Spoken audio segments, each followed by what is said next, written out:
ఈరోజు నేను ఒక ప్రశ్న అనేది అడగాలనుకుంటున్నాను. ఈరోజు క్రైస్తవ్యంలో మనం ఫ్రీక్వెంట్‌గా కొన్ని సాక్ష్యాలు వింటున్నాం.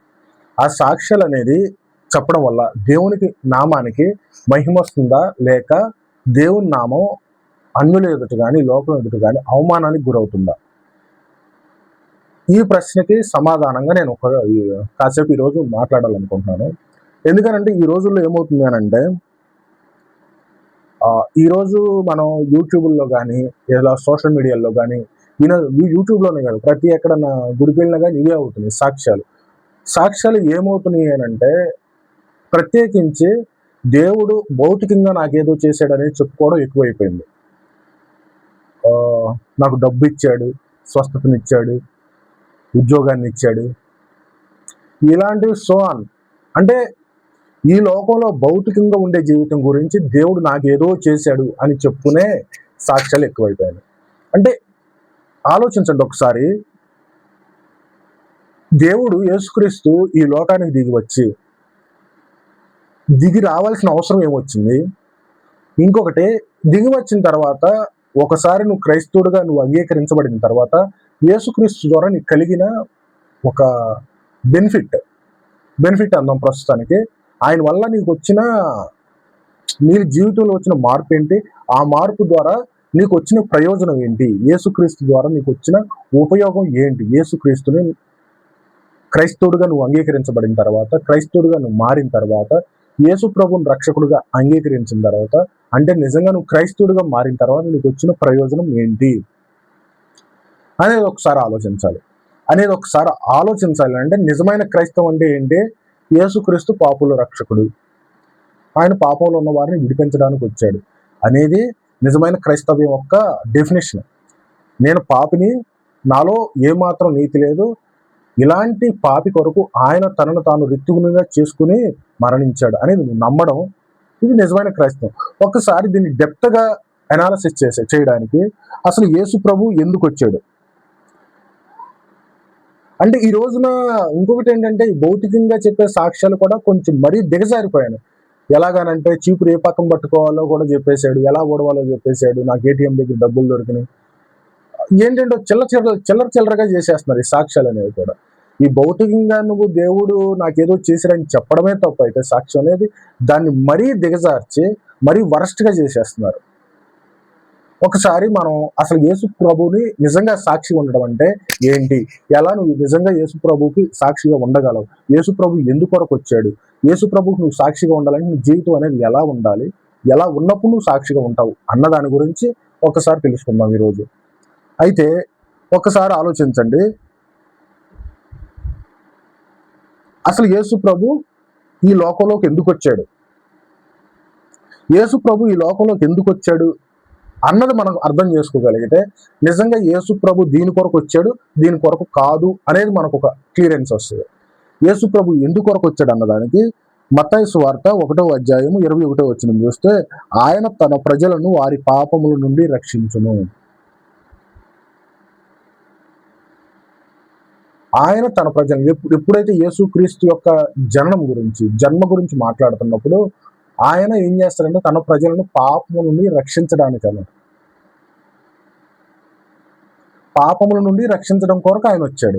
ఆయన జన్మిస్తాడు, జన్మించిన తర్వాత ఏం చేస్తాడంటే తన ప్రజలని పాపం నుంచి రక్షిస్తాడు. యేసుక్రీస్తు యొక్క జన్మ ఉద్దేశం ఏంటి అని అంటే తన ప్రజల్ని పాపం నుంచి విడిపించడం.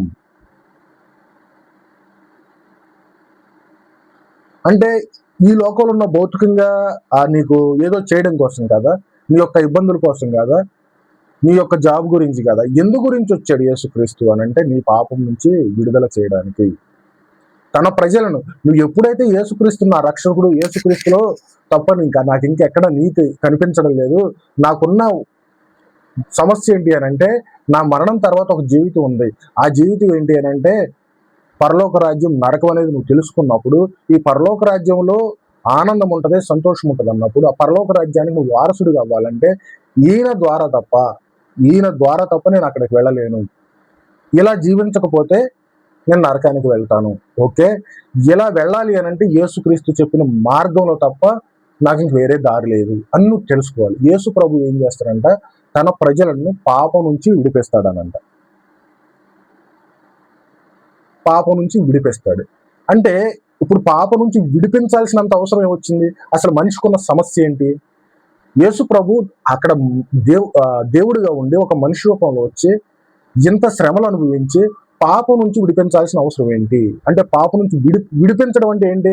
ఎక్కడో బందీగా ఉన్నావు నువ్వు. అంటే దేనికి బందీగా ఉన్నావు? పాపానికి. అంటే దేని నుంచి విడిపిస్తానంటున్నాడు? నీ జబ్బు నుంచి విడిపిస్తాకు వచ్చానంటలేదు. నీ సమస్యల నుంచి విడిపిస్తాను అంటే నీ సమస్య, అసలైన సమస్య ఏంటి అని అంటే ఒకసారి ఆలోచించండి. రోమిలకు రాసిన పత్రిక 6వ అధ్యాయము 23వ వచనం చూస్తే, అందరూ పాపము చేసిరి. ఒకసారి ఆలోచించారా? అందరూ పాపము చేసిరి.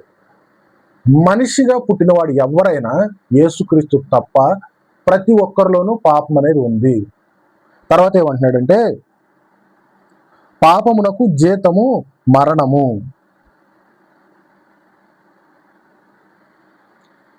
అందరూ పాపము చేసిరి, పాపాని యొక్క జీతం మరణము. అంటే ప్రతి ఒక్కరిలో కూడా పాపం ఉంది. ప్రతి ఒక్కరి సమస్య కూడా ఏంటంటే పాపమే. ఆ పాపం వల్ల వచ్చే జీతం ఏంటి? మరణం. అంటే ఇప్పుడు ఒకసారి ఆలోచించాలి. మొదటగా చెప్పుకున్నది ఏంటి? యేసు ప్రభు ఎందుకు వచ్చాడు అన్నదానికి, యేసు ప్రభు తన ప్రజలను పాపం నుంచి విడిపించడానికి వచ్చాడు అని అంటే, మనిషికున్న సమస్య ఏంటి అని అంటే విడిపించడానికి అంటే నువ్వు ఎక్కడో బందీగా ఉన్నావు. ఈ దేంట్లో బందీగా ఉన్నావు అంటే పాపంలో బందీగా ఉన్నావు. యూదుడని లేదు, గ్రీసు దేశస్థుడని ఎవరని లేదు, ప్రతి ఒక్కరిలో కూడా పాపం అనేది ఉంది. అది చిన్నపిల్లడా, పెద్దోడా, ఉన్నవాడా, లేనివాడా, ధనవంతుడా, పేదవాడా, ఎవరైనా కావచ్చు, ప్రతి ఒక్కరిలో కూడా పాపం అనేది ఉంది. అది ఎలా బయటపడుతుందని నేనేం పాపం తప్పు చేయలేదు కదా అనుకుంటుండొచ్చు. అంటే ఏంటి అని అంటే ఎవరి సామర్థ్యం కొలది, ఎవరి పరిస్థితి తగ్గట్టుగా వాళ్ళు పాపం అనేది చేస్తూనే ఉంటారు.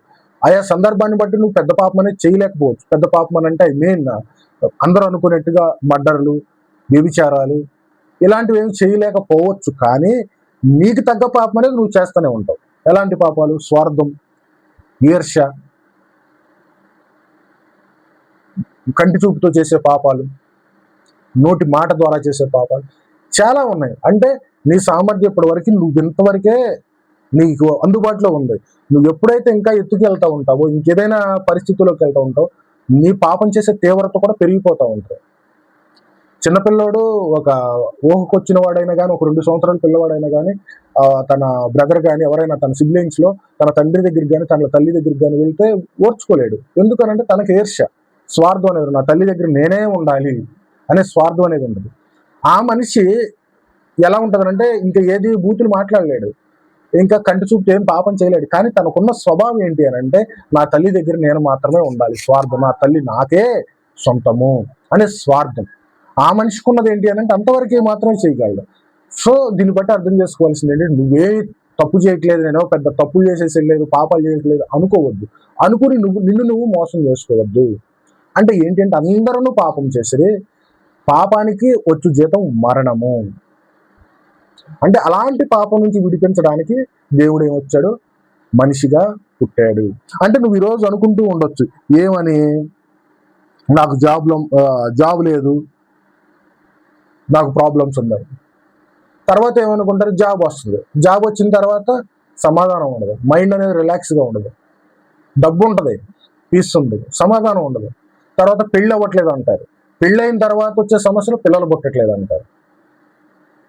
పెళ్ళైన తర్వాత వచ్చే సమస్యలు వాళ్ళిద్దరికీ సైక్యత ఉండదు, అండర్స్టాండింగ్ ఉండదు, పిల్లలు పుట్టరు. పిల్లలు పుట్టిన తర్వాత ఇంకో సమస్య, ఏదో ఒకటి ఉంటానే ఉంటుంది. నీకు సమస్య అనేది తీరేది కాదు. నీ తీరే సమస్య ఏంటి అని అంటే పాపము. పాపం ఎలా తీరుతుంది అని అంటే దేవుడు పిలిపించాడు. అంటే ఈ రోజు మనం వింటున్న సాక్ష్యాలు ఏంటంటే డబ్బు లేదు, పిల్లలు లేరు, పిల్లలు ఇచ్చారు, డబ్బు లేదు, నాకు డబ్బులు వచ్చేసి ఏటీఎం దగ్గర నాకు డబ్బులు వచ్చేసినాయి అంటున్నారు. ఎలా వస్తుంది? దేవుడు అంత చీప్గా అయిపోయాడా? ఈ డబ్బులు ఏటీఎం దగ్గర ఇవ్వడం కోసం వచ్చేది దేవుడు? దేవుడు చేసిన త్యాగం ఏంటి? దేవుడు తనను తాను రిక్తునిగా చేసుకుని ఇంత శిలువ కార్యం అనేది చేసింది నీకు చీపు రేటు పట్టుకోవాలో చెప్పడానికి, ఏటీఎం దగ్గర నీకు డబ్బులు ఇవ్వడానికి వచ్చాడా? ఎందుకని దేవుణ్ణి ఎంత కిందకి దిగజారుస్తున్నారు ఈరోజు సాక్ష్యాల పేరుతో, మోసపూరితమైన సాక్ష్యాల పేరుతో. అవి సాక్ష్యాలు కాదు. ఆలోచించండి, నీ యొక్క సమస్య ఏంటి? ఈ రోజున దేవుడు తన ప్రజలను పాపం నుంచి విడిపించడానికి వచ్చానని చెప్తున్నప్పుడు నీ యొక్క సమస్య ఏంటి? పాపము. అందరూ పాపం చేశారు, పాపానికి వచ్చే జీతము మరణము. నీకు ఆ మరణంలో నుంచి విడిపించాలి అని అంటే, ఆ మరణంలో నుంచి తప్పించాలి అంటే నువ్వు రావాల్సిన ప్లేస్ ఎక్కడికి? యేసుక్రీస్తు దగ్గరికి. యేసుక్రీస్తు చూపించిన మార్గంలోకి నువ్వు రాక తప్పదు.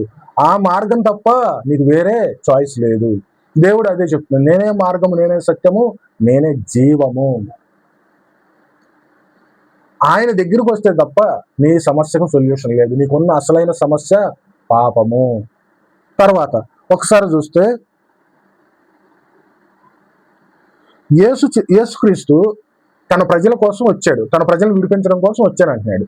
వచ్చానన్న తర్వాత నీ సమస్య ఏంటో దాన్ని బట్టి ఆయన వచ్చానన్నాడు. వచ్చిన తర్వాత ఆయన చేసిన త్యాగం ఏంటి? యేసు ప్రభు నిన్ను నీ యొక్క తన ప్రజల్ని పాపంలో నుంచి విడిపించడానికి వచ్చాడు. పాపం అంటే ఏంటో తెలుసుకున్నావు నువ్వు. నీ సమస్య, ఆ పాపం అనేది నీ యొక్క నా యొక్క ఒక మనిషి యొక్క సమస్య ఏంటి అని అంటే పాపమే. ఇంకా ఏది కూడా సమస్య కాదు. నువ్వు సమస్యగా భావిస్తున్నావు అంతే. అంటే నీ సమస్యగా నువ్వు చూసే ప్రతిదీ కూడా ఒకసారి ఆలోచించు. ఎప్పటికీ తీరదు. అంటే నువ్వు ఎప్పుడు సంతోషంగా ఉన్నట్టు కనిపించవు. అంటే ఒక సమస్యగా అనుకుంటావు, ఆ సమస్య తీరుతుంది, ఇంకో సమస్య వస్తుంది. ఇంకో సమస్య అనుకుంటావు, ఆ సమస్య తీరుతుంది, ఇంకో సమస్య. అంటే నీ యొక్క సమస్య ఏంటి అసలు? నువ్వు తీరే సమస్య ఏంటి అని అంటే ఒకటే పాపము. నీ యొక్క పాపాన్ని బట్టి నువ్వేమైపోతున్నావు అంటే దేవునికి దూరంగా అవుతున్నావు. ఆ పాపం వల్ల నువ్వేం చేస్తున్నావు అంటే మరణంలోకి ప్రవేశిస్తున్నావు. జీవం నుంచి మరణానికి మార్గంలోనికి వెళ్తున్నావు. అంటే దీన్ని బట్టి యేసు ప్రభు పుట్టి ఆయన చేసిన త్యాగం ఏంటి? దేని కొరకు? నీ యొక్క సమస్యలో నుంచి విడిపించడానికి. నీ యొక్క సమస్య ఏంటి? పాపము. ఆ పాపం నుంచి నిన్ను విడిపించడానికి ఆయన చేసిన త్యాగం ఏంటి అంటే ఒకసారి చూడండి. మొదటి పేతురు రాసిన పత్రిక 2వ అధ్యాయం 24వ వచనం ఏం చెప్తున్నాడు అంటే, మన పాపములను సిలువ మీద మోసుకొని పోయెను. ఏమన్నాడు? మన పాపములను, అంటే మనం పొందాల్సిన శిక్షనే ఆయన పొంది, ఏదైతే మన పాపాలను బట్టి మనం శిక్ష అనుభవించాలో అలాంటి శిక్షని ఆయన అనుభవించి ఆయన ఏం చేశాడు? మనకి జీవాన్ని ఇచ్చాడు. నీ పాపానికి బదులుగా తన కష్టాన్ని అనుభవించాడు, తన శ్రమను అనుభవించాడు. కిరీటం పెట్టించుకున్నాడు, ముళ్ళ కిరీటం, కొరడాలతో కొట్టించుకున్నాడు, మేకులు కొట్టించుకున్నాడు. ఇవన్నింటి చేస్తే కానీ నీకేం రాలేదు, పాపంలో నుంచి విడుదల కలగలేదు. ఈ శిక్షలన్నీ నువ్వు అనుభవించాలి. అంటే నువ్వు చేయాల్సింది ఏంటంటే, ప్రభువా నేను పాపినైన నా కొరకు నువ్వెంత త్యాగం చేసావా, ఏమాత్రం నీతి లేని నా కొరకు నువ్వెంత త్యాగం చేసావా అని తెలుసుకుని దేవుణ్ణి అంగీకరించడం, దేవుని యొక్క త్యాగాన్ని గుర్తెరగాలి. అంటే నీ ప్రధాన సమస్య పాపమని నువ్వు గుర్తించడమే ఒక నిజమైన క్రైస్తవ్యం. నీ యొక్క పాపాన్ని, నీ యొక్క సమస్య ఏంటో గుర్తించిన తర్వాత ఆ సమస్యకు నాకు పరిష్కారం ఎక్కడ దొరుకుతుందంటే యేసుక్రీస్తు తప్ప నాకు వేరే మార్గం లేదు అని తెలుసుకోవడమే నీకున్న ప్రధాన లక్ష్యం క్రైస్తవుడిగా. నువ్వు క్రైస్తవుడికి ఎప్పుడు అవుతావు అంటే నీ సమస్య తెలుసుకోవాలి, సమస్యకి పరిష్కారం అంతే. నేను పాపాత్ముడిని, కళ్ళు తెరిచినా నోరు తెరిచినా ఏ విధంగా చేసినా నాకు పాపమే నా కంటికి కనిపిస్తుంది, పాపపు ఆలోచనలే నాకు వస్తున్నాయి. ఇలాంటి నా కొరకు పరిష్కారం ఎక్కడ? ఇలాంటి ప్రధాన నా సమస్యకు పరిష్కారం ఎక్కడ? నేనే మార్గము, నేనే సత్యము, నేనే జయం. ఎవరైతే నన్ను నమ్మి క్షమాపణ అడుగుతారో అప్పుడు నేను క్షమిస్తానని చెప్పాడు. ఇలాంటి మాట చెప్పిన దేవుడు ఎవరు? ఎవరైతే దేవుళ్ళుగా నమ్ముతున్నారో ఇలాంటి మాట, ఇలాంటి అభయం అనేది మనకు ఎవరు ఇవ్వలేదు, ఇలాంటి భరోసా అనేది ఎవరు ఇవ్వలేదు. దీన్ని గుర్తెరిగి ప్రభువా నేను పాపిని, నన్ను క్షమించు ప్రభువా అని నువ్వు అడగాలి. దేని గురించి అడగాలి? నీ పాపం గురించే. నీకు భౌతికంగా నీకు వచ్చే కష్టం, ఏ కష్టం కూడా నిరంతరం ఉండేది కాదు, అసలు ఏ కష్టం రాకుండా ఉండేది లేదు. నీకున్న ప్రధాన సమస్య పాపము. పాపం అనేది ఏంటి అని అంటే నీకు చుట్టూ వలయం లాగా ఉంటుంది. ఎదుటి మనిషితో మాట్లాడితే పాపంలో పడిపోతావు, ఎక్కువగా మాట్లాడితే పాపంలో పడిపోతావు, ఎక్కువగా ఆలోచిస్తే పాపంలో పడిపోతావు, ఎక్కువగా చూస్తే పాపంలో పడిపోతావు. ఎటు చూసినా పాపం పాపం పాపం. అలాంటి నీ ప్రధాన సమస్య కొరకు దేవుడు వచ్చాడు. నువ్వు ఎప్పుడైతే మనస్ఫూర్తిగా నిజాయితీగా క్షమాపణ అడుగుతావు, దేన్ని చూసి? ఇక్కడ గుర్తుంచుకొని యేసుక్రీస్తు యొక్క త్యాగం చూసి, ప్రభువా నా కొరకు ఇంత త్యాగం చేసావా అని ఒక్కసారి ఆలోచించి నువ్వేం చేయాలి అని అంటే క్షమాపణ అడగాలి. ఆయన యొక్క త్యాగాన్ని నువ్వు గుర్తెరిగినప్పుడు, ఆయన పుట్టినప్పుడు తన ప్రజలను పాపంలో నుంచి విడిపించడానికి విడిపించడానికి పుట్టానని చెప్పిన ఆయన నీ ప్రధాన సమస్య ఏంటి అని అంటే పాపం అని తెలుసుకున్నా నీవు. ఆయన చేసింది ఏంటి అని అంటే త్యాగం చేశాడు. ఎవ్వరూ చేయలేదు కాదు. నేను నా బిడ్డల కోసం చేయలేరు, నేను నా తల్లిదండ్రుల కోసం చేయలేరు, నా తల్లిదండ్రులు నా కోసం చేయలేరు. అలాంటి త్యాగం అనేది తనను తాను రిక్తునిగా సమర్పించుకుని నీ కొరకు నా కొరకు బలైపోయినప్పుడు నువ్వు ఆలోచించాల్సింది దేనికంటే భౌతికంగా ఈ రోజు ఉండి కాసేపట్లో మాయమైపోయి ఆవిరి లాంటి భౌతికమైన జీవితం గురించి నువ్వు ఆలోచిస్తున్నావు. అలాంటి జీవితం గురించి ఆలోచించి నువ్వేం చేస్తున్నావు అంటే పదే యేసుక్రీస్తుని చులకన చేస్తున్నావు. ఆలోచించండి, నీ సాక్ష్యం ఏంటి? దేని గురించి నువ్వు సాక్ష్యం చెప్పాలనుకుంటున్నావు? అంటే దేని గురించి నువ్వు సాక్షిగా ఉండాలనుకుంటున్నావు? యేసు ప్రభు చెప్పిన జీవితం ఏంటి? నువ్వు జీవిస్తున్న జీవితం ఏంటి? నువ్వు మార్చుకోవాల్సింది ఏంటి? నేనేం మారాను? నేను క్రైస్తవుడు ఉన్న తర్వాత నా ఆలోచన సరళి అనేది ఏ విధంగా మారింది, ఎంత మారింది, ఎలా బ్రతుకుతున్నాను అనేది ఒకసారి ఆలోచన చేస్తా. నీ భౌతికం గురించి ఆలోచించావా? ఆ భౌతికమైన జీవితం ఎప్పుడు మారదు, ఎప్పుడు అలాగే ఉంటుంది, కంటిన్యూగా అలాగే ఉంటుంది. నిరంతరం నీకు ఆ యుద్ధం అనేది తప్పదు. ఏదో ఒక కష్టం అనేది వస్తానే ఉండదు, పోతానే ఉండదు. నేను ఈ డ్రెస్ వేసుకున్నాను, డ్రెస్ వేసుకోకపోతే బతకలేనా? బతకగలను. ఇంట్లో ఉన్నాను, ఇంట్లో లేకపోతే బతకలేనా? బతకగలను. ఏదో ఒక విధంగా బతుకుతారు. ఒక్కసారి చూడండి, నేను ఈ లెవెల్లో ఉన్నాను. ఇప్పుడు భౌతికంగా ఒక్కసారి చూసుకున్నప్పుడు నేను ఈ విధంగా బ్రతుకుతున్నాను. నాకన్నా బెస్ట్గా బ్రతికే వాళ్ళు ఉన్నారు, వరస్ట్గా బ్రతికే వాళ్ళు ఉన్నారు. ఆ వరస్ట్గా బ్రతికే వాళ్ళకన్నా వరస్ట్గా బ్రతికే వాళ్ళు ఉన్నారు. అంటే ఏంటి అని అంటే ఇది ఒక ఫేస్లో మనిషికి సంతృప్తి అనేది ఉండదు. అంటే ఎక్కడ తను ఏ లెవెల్లో బ్రతికినా కానీ, అంటే మీరు ఒక్కసారి ఆలోచించండి. ఎలా అనంటే మీరు ఒక 4 సంవత్సరాల క్రితం ఈ రోజు మీ జీవితం ఉంది. 4 సంవత్సరాల క్రితం మీ జీవితం ఒక రకంగా ఉండుండొచ్చు. అంటే మీరు అనుకునే విధంగా భౌతికంగానే ఒక ఇల్లు లేకపోయి ఉండొచ్చు, పిల్లలు లేకపోయి ఉండొచ్చు, పెళ్లి కాకుండా ఉండొచ్చు, జాబు లేకుండా ఉండొచ్చు, ఆరోగ్యం బాగోలేకుండా ఉండొచ్చు. ఇప్పుడు నీకు సమస్యగా నువ్వు ఏమన్నా ఫీల్ అవుతున్నావు లేదా? ఒక్కసారి ఆలోచించు. అంటే నీకు ఈ రోజున సమస్య లేదా? ఉంటది. నువ్వు చచ్చే వరకు ఉంటది. మన జీవితం భౌతికంగా మరణించే వరకు కూడా మనం సమస్యగా ఫీల్ అయ్యేది ఏదో ఒకటి కంటికి కనిపిస్తానే ఉంటది. మన కంటికి కనిపించింది ఏంటి అంటే ఆత్మానుసారంగా ఆలోచిస్తారు. నువ్వు ఎప్పుడైతే భౌతికంగా నువ్వు జీవిస్తూ ఉంటావు, భౌతికంగా నువ్వు ఆలోచన పెట్టుకుంటా ఉంటావో నీకు కనిపించేదంతా ఈ భౌతికమైన సమస్యలే. అలాంటి సమస్య కోసం నువ్వేం చేస్తావు? దేవుడి దగ్గర, ప్రభువా నాకు ఆ సమస్యను విడిపించు. ఏంటి ఆ సమస్య? పెళ్లి కావట్లేదు, పెళ్ళి అయిన తర్వాత సమస్యలు. జాబ్ రావట్లేదు, జాబ్ వచ్చిన తర్వాత సమస్యలు. ఎక్కడుంది సంతృప్తి నీకు? జాబ్ లేనోడికి ఉంది, జాబ్ అయినోడికి ఉంది సమస్య. పెళ్లి కానోడికి ఉంది, పెళ్లి అయినోడికి ఉంది. పిల్లలు పుట్టినోడికి ఉంది, పుట్టనోళ్ళకే ఉంది. డబ్బు లేనోడికి ఉంది, డబ్బు ఉన్నవాడికి ఉంది. ఎక్కడ సమస్య? సంతృప్తి ఎక్కడుంది నీకు? నువ్వు నిజంగా గుర్తెరగాల్సిన సమస్య ఏంటి? నువ్వు నిజంగా దేవుడికి జీవించాల్సిన సాక్షి ఏంటి? ఆలోచించు ఒకసారి. నువ్వు నిజంగా దేవుడి యొక్క నామాన్ని బట్టి మహిమ తెచ్చేవాడిగా ఉన్నావా? దేవుని యొక్క నామాన్ని దిగజార్చేవాడిగా ఉన్నావా? బహిరంగంగా నాకు ఇది దేవుడు చేశాడు అని చెప్పడం ద్వారా. దేవుడు ఎంతో విలువైన దాని కొరకు వచ్చాడు, ఎంతో విలువైనది నీకు చేశాడు. అలాంటి విలువైన దాన్ని నువ్వు చెప్పకుండా, అలాంటి విలువైన దాని కొరకు నువ్వు ఆలోచించకుండా, అలాంటి విలువైన దాని కొరకు నువ్వు తప్పించకుండా ఎంతవరకు కాసేపట్లో ఆవిరైపోయి భౌతికమైన జీవితం మీద ఎందుకు లక్ష్యం అంతగా పెడుతున్నారు ఈ రోజున క్రైస్తవులు? తప్పు కదా ఇది. అలా పెట్టి మళ్ళీ సోషల్ మీడియాలోకి వచ్చి అందరికీ ఇదొక చెప్పేస్తారేంటి అంటే ఎక్కడ ఉన్న క్రైస్తవుల యొక్క ప్రమాణం ఏంటి? యేసు ప్రభు క్రైస్తవుల్ని తన ప్రజల్ని పాపం నుంచి విడిపించడానికి వచ్చినప్పుడు యేసు ప్రభు చేసింది ఏంటి అని అంటే మనిషికి పాపం నుంచి విడుదల. నీ జాబ్ లేకపోతే జాబ్ ఇవ్వడానికి రాలా దేవుడు. నువ్వు అనారోగ్యంగా ఉంటే ఆరోగ్యం ఇవ్వడానికి రాలా దేవుడు. పైనుంచి మనిషిగా తాను చేసిన త్యాగం ఏంటి అని అంటే నిన్ను పాపంలో నుంచి విడిపించాడు, తనను తాను రిక్తునిగా చేసుకుని శిలువ మీద ఘోరమైన మరణం చేత. అలాంటి త్యాగాన్ని ఇంత చులకం చేసేస్తావా? ఒక్కసారి ఆలోచించండి. క్రైస్తవులు అన్నవాళ్ళు, మీరు క్రైస్తవులుగా బ్రతుకుతుంటే మీరు నిజంగా ఎలాంటి సాక్ష్యం అన్ని జనులకు కానీ సమాజంలో కానీ మీరు చెప్తున్నారు?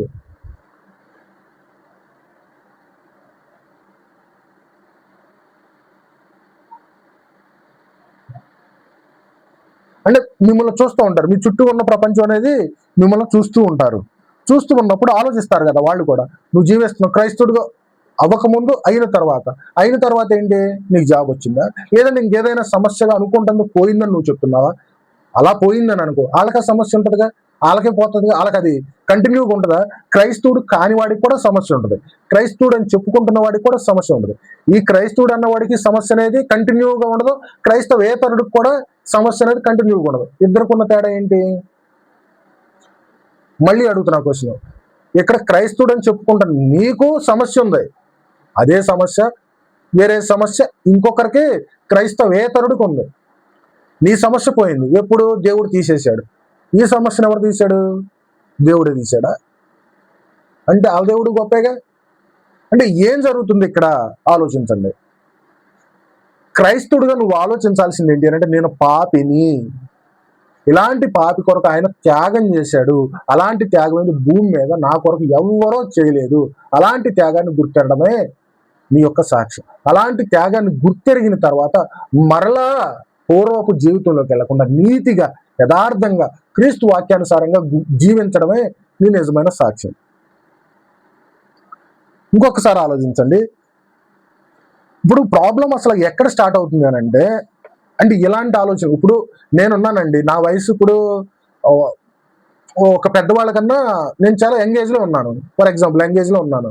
నా కొడుకు కూతురు వాళ్ళు ఒక 4 సంవత్సరాలు 5 సంవత్సరాల వయసులో ఉన్నారు. ఇప్పుడు నేను ఏం చేస్తాను అంటే, నేను జీవించే జీవితం అనేది, ఇప్పుడు క్రైస్తవుడిగా నేను ఉన్నాను.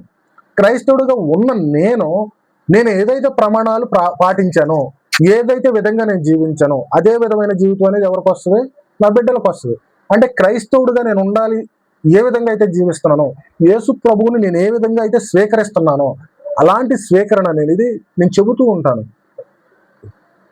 ప్రతిసారి ప్రభువా నన్ను క్షమించు, ప్రభువా నేను పాపిని, పాపంలో ఉన్న వాడిని అని నేను ప్రార్థన చేస్తుంటే నా బిడ్డలకు కూడా అదే ప్రార్థన అలవాటు అవుతుంది. ఇప్పుడు నేను ఇది తెలుసుకోవాలంటే ఎక్కడ తెలుసుకోవాలి? ప్రధాన సమస్య ఇది. నేను ఎక్కడ తెలుసుకోవాలి? నాకు బోధించే వాళ్ళ దగ్గర. ఎవరు బోధిస్తున్నారు? నీకున్న సమస్య పాపంలో నుంచి రా బయటికి. పాపంలో జీవిస్తే మరణమే, నువ్వు నిత్య జీవితానికి వారసుడు కావు అని చెప్పే బోధ ఎక్కడ ఉంది? ఒకసారి ఆలోచించండి. 2 తిమోతికి రాసిన పత్రిక 4వ అధ్యాయం 3వ వచనం, సత్య బోధను సహించరు. అంటే ఈ రోజులో ఏమైపోయింది అంటే, నాలాంటి ఒక మాట, ఇప్పుడు నేను ఈ మాటలు చెప్తున్నాను, ఈ మాటల్లో ఏముంది అంటే, నీ పాపంలో నుంచి బయటికి రా, యేసు ప్రభువుకు దగ్గరకు రా. అంటే అసత్యం అనేది ఏంటో నేను చెప్తున్నాను, సత్యం ఏంటో చెప్తున్నాను. సత్యం ఉంది, అసత్యం ఉంది. నువ్వు తీసుకోవాల్సిన దారి ఏంటంటే సత్యం వైపు నడువు. ఇది అసత్యం, ఇది కల్తీ అయిపోయింది, ఇది కలుషితం అయిపోయింది, ఇది నకిలీది అని చెప్తున్నాను. ఇది సత్యం, ఇది అసలు నిజమైన దేవుడు, నిజమైన మార్గము ఇది అని చెప్తున్నప్పుడు ఎవరో తీసుకోవడం లేదు. ఎందుకని తీసుకుంటలేదు అని అంటే, తను పెరిగిన అట్మాస్ఫియర్ అనేది కంటిన్యూ అయిపోతుంది. అంటే ఎలా అయిపోతుంది? సత్యబోధ అనేది మరుగున పడిపోతుంది, సత్యం అనేది హైడ్ అయిపోయి సత్యాన్ని డామినేట్ చేస్తూ అసత్యం అనేది ఏలుబడి చేస్తుంది. ఏమని చెప్పుకుంటూ? క్రైస్తవుణ్ణి అని చెప్పుకుంటూ ఏమైపోయిందంటే సత్యం అనేది పక్కన పెట్టేసేసారు. యేసుక్రీస్తు యొక్క మరణ త్యాగాలు పక్కన పెట్టేశారు. దేని గురించి ఆలోచిస్తున్నారు? Prosperity, gospel. ఏ విధంగా ప్రాస్పెరిటీ, బ్లెస్సింగ్స్, ఎంతసేపు ఇవే భౌతికమైన ఆశీర్వాదాలే. అంటే దేవుడు చేసిన త్యాగం ఏంటి? కలిసిపోయే. దేవుడు చేసింది ఏంటి అంటే, నీకు అది ఇస్తాకొచ్చాడు, ఇది ఇస్తాకొచ్చాడు. అంటే దేవుడు చేసిన త్యాగం మొత్తం మర్చిపోయారు. ఎందుకు వచ్చాడు? నీ సమస్య ఏంటి? ఆలోచించట్లా. ఎందుకని ఆలోచించట్లా? చెప్పేవాళ్ళు లేరు, చెప్పినా వినేవాళ్ళు లేరు. అందుకని వినేవాళ్ళు లేకపోవడం వల్ల ఏమైపోయారు?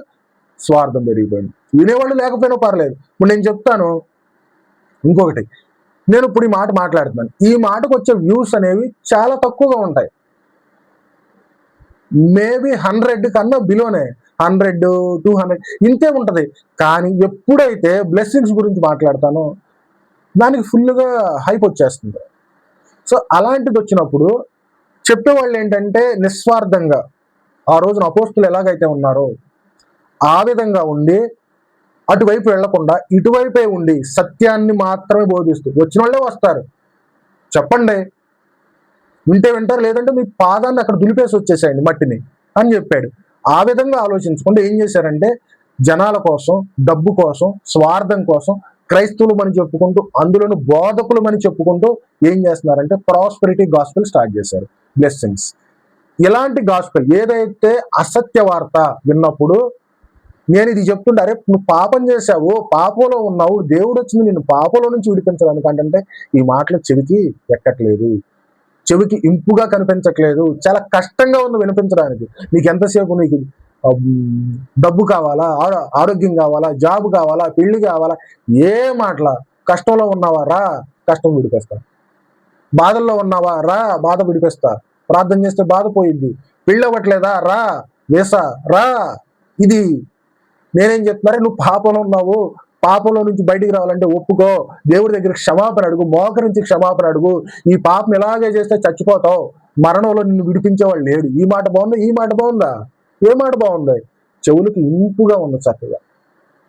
కష్టంలో ఉన్నావు రా వెళ్దాం, కష్టాల్లో ఉన్నవాడు వెళ్తాడు, అనారోగ్యంగా ఉన్నవారా, అనారోగ్యంలో లేని వాడు ఎవడు, ప్రతి ఒక్కరు ఉన్నారు వెళ్తారు. పెళ్ళి అవ్వట్లేదా, దానికి తగ్గవాళ్ళు దానికి ఉన్నారు, పిల్లలు పుట్టలేదా, దానికి తగ్గవాళ్ళు దానికి ఉన్నారు. పాపంలో ఉన్నావు అని అంటే పాపం కనపడదుగా, పాపం కనిపించిద్దా, కనిపించదు. ఇది ఉందే, ఇది లేని మనిషి అంటూ ఎవడో లేడు. పెళ్ళి అవ్వట్లేదా, పెళ్ళి అయిన వాళ్ళు ఉన్నారు, ఆ పెళ్లి సమస్య అనేది లేని వాళ్ళు చాలా మంది ఉన్నారు. జబ్బు లేకుండా ఉన్నారా, ఆరోగ్య సమస్య లేకుండా ఉన్న వాళ్ళు కూడా ఉన్నారు. అంటే ఇవన్నిటినీ కనెక్ట్ అవుతున్నారు. అంటే వాడు ఏం చేస్తున్నాడు, పిలిచేవాడు కూడా ఒక సమస్యతో పిలవట్ల, అన్ని సమస్యలను కలిపి పిలుస్తున్నారు. అప్పుడు ఏంటి, దేనికో దానికి హిట్ అవుతున్నారు, దేనికో దానికి హిట్ అయ్యి దానికి కనెక్ట్ అవుతున్నారు. పాపంలో ఉన్నావని అంటే పాపం కంటికి కనిపించదు, పాపానికి వచ్చే నష్టం కంటికి కనిపించదు, పాపానికి వచ్చే జీతం అనేది నీకు కంటికి కనిపించదు. ఏదో ఒక రోజు వస్తుంది, ఎలాగొస్తుందో తెలియదు. అంటే నీకు వచ్చిన అసలు సమస్య, నీ పాపంలో నుంచి బయటకు వస్తే ఎన్ని కష్టాల్లా కనిపించవరా బాబు అని అంటే వినట్లేదు. ఏం చేద్దామంటారు, ఆలోచించండి ఒకసారి. అంటే నీకు ఉన్న ప్రధాన సమస్య పాపం, పాపాన్ని ఒప్పుకుంటే అసలు ఈ కష్టాల్లాగా అనిపించవు అని నేను చెప్తున్నాను. ఈ మాట దేవుడు చెప్పాడు, ఇదే మాటను చెప్పండే వెళ్ళి అని దేవుడు చెప్పాడు. నీకున్న సమస్య పాపం, పాపంలో నుంచి బయటికి రా, పాపంలో నుంచి బయటికి వస్తే నీకు సమస్య అనేది సమస్య లాగానే కనిపించదు. ఎందుకని, నీకున్న ప్రధాన సమస్య పాపం అని తెలిసిపోయిందిగా. పాపంలో పడకుండా ఉంటే నేను నిత్య జీవితానికి వెళ్తానన్న భరోసా అనేది వచ్చినప్పుడు నీకు ఇళ్ళలో వచ్చే ఏ పాపమైనా కానీ, ఏ కష్టమైనా కానీ కష్టంలో కనిపించదు. ఆ రోజు పిలుస్తారు పేతురుని, వాళ్ళని అపోస్తుల్ని, యేసుప్రభు మరణం తర్వాత వచ్చేసేసి వాళ్ళు రోమ ప్రభుత్వం అనేది వచ్చేసి పిలిచేసి, మీరు ఏదైనా యేసుక్రీస్తు నామం పేరట మీరు సువార్త చేయకూడదు అంటారు. అన్నప్పుడు వాళ్ళకు ఒక వార్నింగ్ అనేది ఇస్తారు. వార్నింగ్ అనేది ఇచ్చినప్పుడు వాళ్ళు ఇచ్చిన సమాధానం ఏంటంటే, దేవుడి మాట చెప్పింది చేయకుండా, దేవుడు చెప్పింది చేయడం న్యాయమా, నువ్వు చెప్పింది చేయడం న్యాయమా, మేము విన్న వాటిని కన్న వాటిని చెప్పకుండా ఉండలేము అంటూ అప్పటి నుంచి ఏం చేశారు, ఇంటింటా సమాజం అందరూ ప్రతి చోట సువార్త చెబుతూ వెళ్ళారు. ఏది సమస్య నువ్వు చేస్తావు ఈరోజు. ఇప్పుడు ఫర్ ఎగ్జాంపుల్, ఈరోజు ఏదైనా ఒక ప్రభుత్వం వచ్చేసి నువ్వు క్రైస్తవుడిగా ఉంటే ఏది ఉన్నాయి కదా పెన్షన్స్, మనకు ఉన్నాయి కదా గవర్నమెంట్ నుంచి వచ్చే స్కీమ్స్, ఆ గవర్నమెంట్ స్కీమ్స్ ఆపేస్తానన్నప్పుడు అస్సలు అప్పుడు బయటకు వస్తారు క్రైస్తవులు. అంటే నువ్వు ఆలోచించాల్సింది ఏంటంటే, ఈ లోకంలో ఉండే సమస్యల గురించి ఆలోచిస్తే అసలు నీ నిజమైన సమస్య ఏంటి, దేవుడు దేని కొరకు వచ్చాడు, దేన్ని చేయమన్నాడు, ఆయన దేన్ని చేసి వెళ్ళాడు, దేని కొరకు బ్రతకమన్నాడు ఆలోచించట్లా, చెప్పట్లా. హితబోధన ఎవరో సహించలేకుండా ఏం చేస్తాడు, దురద చెవులు గలవారై వారికి ఏది ఇంపుగానే ఉండదు, ఏది కష్టమైతే ఉందో, ఏ కష్టమైతే కంటికి కనిపిస్తుంది దాని గురించే ఆలోచిస్తున్నారు, దాని గురించే చక్కగా చెప్తున్నారు, వీళ్ళకే చక్కగా ఇంపుగా కనపడుతుంది. నువ్వు సమస్యలో ఉన్నావు, పాపం కన్ఫర్మ్, పాపం వల్ల వచ్చే జీతం అనేది మరణం, ఎప్పుడు వస్తుందో ఎలా వస్తుందో తెలియదు, కానీ అది కంటికి కనిపించదు.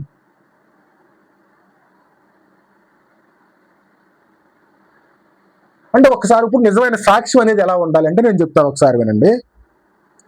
2 కొరింథీయులకు రాసిన పత్రిక 5వ అధ్యాయం 17. క్రీస్తులో ఉన్నవాడు కొత్త సృష్టి,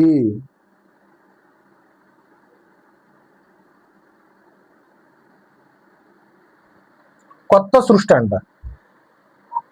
అంటే యేసు ప్రభువులో ఉన్నవాడు, యేసు ప్రభువుని అంటే ఈ రోజుల్లో మనం క్రైస్తవుడుగా పిలువబడేవారు ఎవరైనా కానీ నా రక్షకుడు. క్రైస్తవుడు అని అంటే ఏంటి అని అంటే మన దౌర్భాగ్యం ఏంటి అని అంటే పుట్టకతోనే క్రైస్తవులు అయిపోతున్నారు. ఇది మన దౌర్భాగ్యులండి.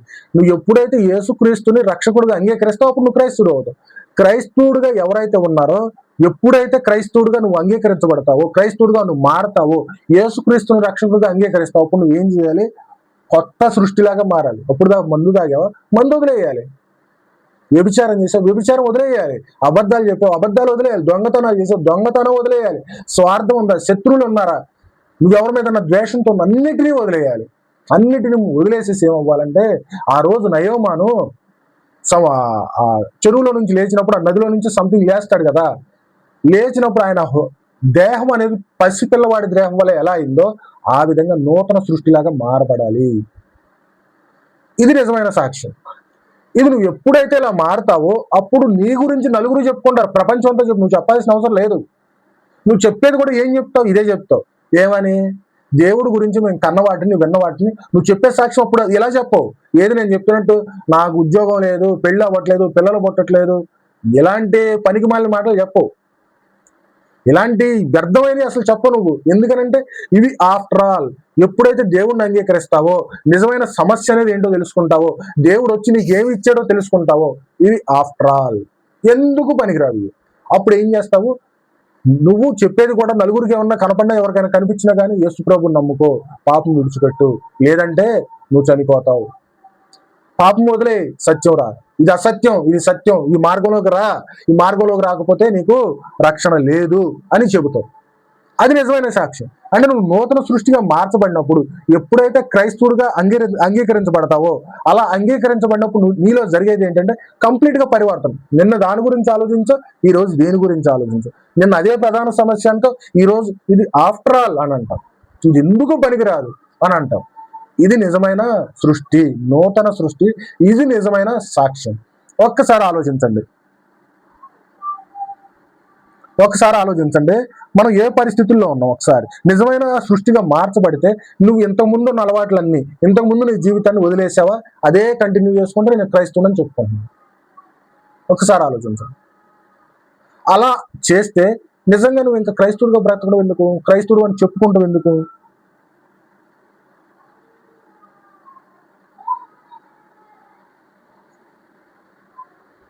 క్రైస్తవుడిగా చెప్పుకోవడం ఎందుకు? కాబట్టి మీరు ఆలోచించాల్సింది ఏంటి అని అంటే, నిజమైన సాక్ష్యం అనేది ఏంటి అని అంటే, నువ్వు ఎప్పుడైతే నీ యొక్క పూర్వపు జీవితాన్ని అసహించుకుంటూ, అది ఆఫ్టర్ ఆల్ ఇది నా దేవుళ్ళో ఉన్నప్పుడు ఇది కదా నా జీవితం, అంటే దీని గురించి కదా నేను ఆలోచించాల్సింది అని నువ్వు ఎప్పుడైతే నీలో ఒక పరివర్తన వస్తుందో అది నిజమైన సాక్ష్యం. ఆ జీవితాన్ని అసలు నువ్వు చెప్పాల్సిన అవసరం లేదు, నలుగురికి తెలిసిపోద్దు, ప్రపంచం అంతా తెలిసిపోద్దు నీ జీవితం అనేది. నువ్వు మాట్లాడే విధానం మారిపోద్దు, నీ ఆలోచన మారిపోద్దు, నీకున్న సమస్య కానీ నీ గోల్ కానీ అన్నీ వేరుగా అయిపోతాయి. ఇది నిజమైన సాక్ష్యం. దీని గురించి ఇంకొక యాంగిల్లో ఏం మాట్లాడతారంటే, ఒక మాట మాట్లాడితే ఒక ఆర్గ్యుమెంట్ చేస్తారు. దేవుడు వచ్చినప్పుడు అద్భుతాలు చేయలేదా? జబ్బుల్లో ఉన్న వారిని విడిపించలేదా? చనిపోయిన వారిని లేపలేదా? అంటే ఆ రోజున రక్తస్రావ రోగి వెళ్ళి పుట్టుకుంది కదా, ఆయన అంటుకుంది కదా, ఆయన అడిగింది కదా. అంటే ఎంతో మంది జబ్బులు ఉన్న వాళ్ళు వెళ్ళి ఆయన దగ్గరికి వెళ్ళారు కదా. ఈ రోజున చేస్తే తప్పేంటి, ఈ రోజు జరగవనేంటి, ఈ రోజున చేస్తే తప్పేంటి అన్నదాన్ని ఒక ఆర్గ్యుమెంట్గా, ఒక క్వశ్చన్గా తీసుకొస్తారు. దానికి ఆన్సర్ అనేది నెక్స్ట్ వీడియోలో పార్ట్ 2లో వస్తుంది. ఖచ్చితంగా చూడండి. Okay, thank you.